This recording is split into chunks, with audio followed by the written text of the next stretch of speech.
Hey guys, how's it going? Today I just want to do a review on the KEF Q350 bookshelf speakers. I'd spent the last couple months looking for a really solid pair of bookshelf speakers.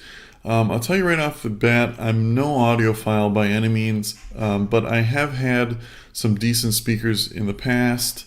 I had some Paradigms before, some higher end Polk Audios, which were okay.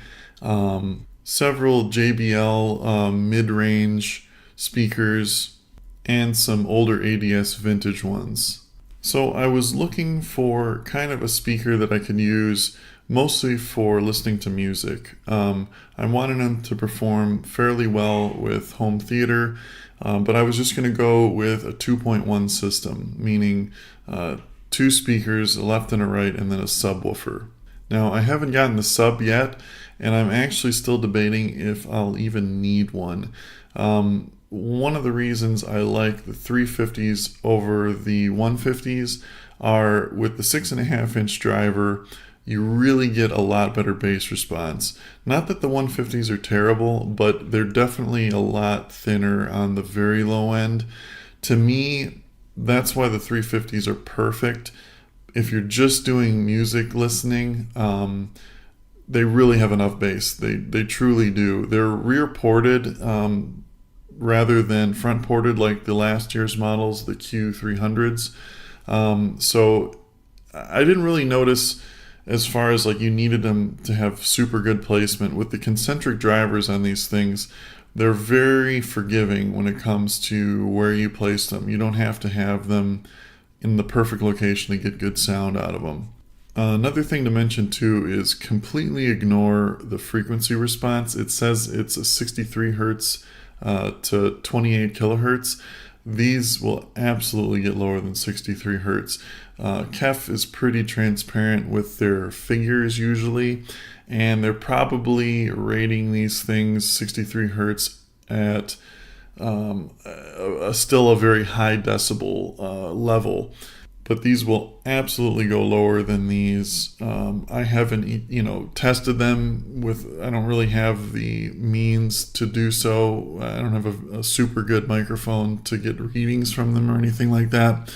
But just based off, my ear, I would say, 42 to 45 hertz before there's any real low end cutoff. The concentric drivers in these things are nothing short of amazing. The imaging on these speakers are really stunning. That's why I'm using these in a 2.1. There's really, in my opinion, no need for a center channel because the imaging is just so good on them. But the big decision for me was, should I go with 350s or should I go with the 150s?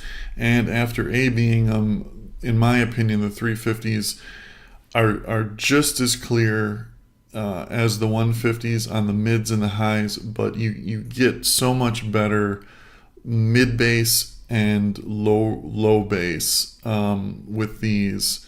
It was really night and day. I mean, so unless you're listening to only classical music and things like that, if you listen to any kind of music with bass, in my opinion, the 350s are a no-brainer, and you're talking like $100 more.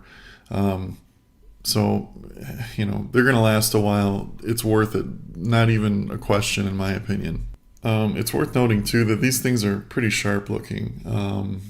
Very, very modern, very cool looking. I get tons of compliments on them. I mean, not that that really matters, but it does look nice in your house.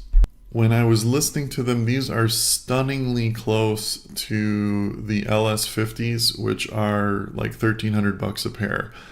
I mean, maybe to a better trained ear, I'm sure the LS50s would sound better, but to me, they were darn close. And I mean close enough to where I couldn't even justify spending double the price, not even a question. So anyway, if you guys have any more questions about them, just leave them in the comments below. Thanks for watching. Have a great day.